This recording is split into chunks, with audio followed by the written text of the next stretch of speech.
Okay, we're here to talk about integration by parts, which is basically the next step in your journey as you become masters of integration. So if we think about integration, antiderivatives, worksheets that you've done previous classes or previous years, the first type of problem you were introduced to was an antiderivative like that, the antiderivative of 2x plus 1, and you would do your antiderivative rules and get your answer in just a couple of seconds. All right, and then once you got into those, then you switched into something that was a little bit more difficult, something that had a product or a quotient.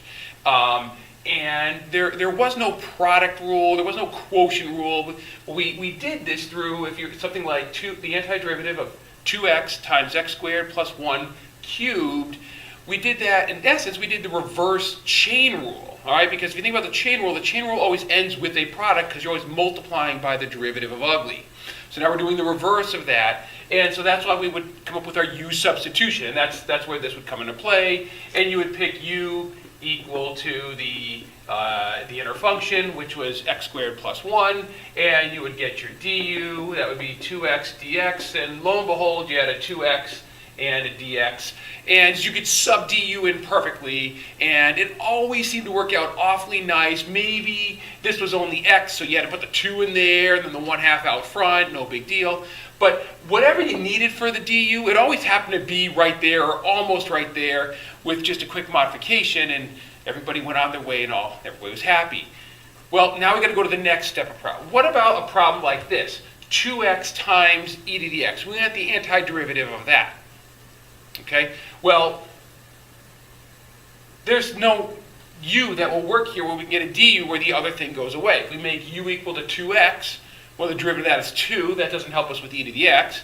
And if we make u equal to e to the x, the derivative of e to the x is e to the x. That doesn't help us with the 2x. If we make u equal to x, then the exponent, well, the derivative of x is 1. Again, that doesn't help us with the 2x because we can't put a 1 over 2x out front. So our u substitution will not work with a problem like this. So what do? We're going to go to something called integration by parts, which you see over my shoulder here. Okay, and the way that integration by parts works is it actually, if you remember a second ago I said, well, we did, in essence, the reverse chain rule right up here. Well, this is a product, so what if we did the reverse product rule, if you will? We got to do a little work with it, but let's go to the product rule.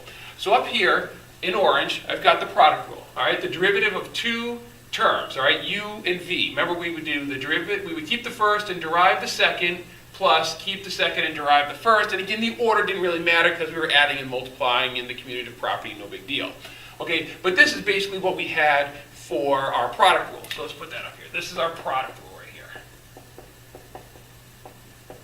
Okay, so we're looking to do in essence, the reverse of that, the antiderivative of that. We want to integrate this, okay? So let's do that, okay? Let's antiderive the left side with respect to x. Okay, so there's my differential, my dx right there.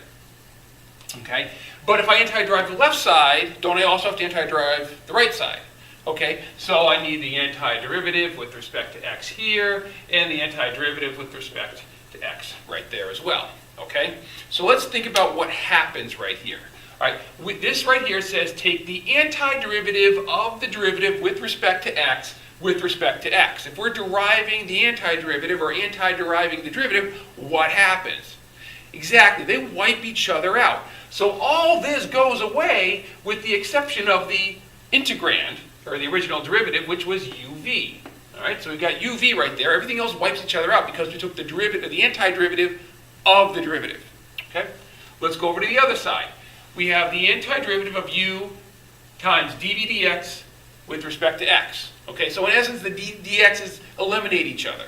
All right, but the u is still there, the dv is still there, and the antiderivative symbol is still there. Basically, it's just the dx's that went away.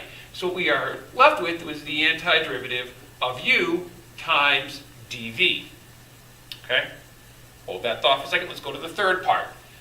Antiderivative of v du dx. Can you see how the dx's will in essence eliminate each other again?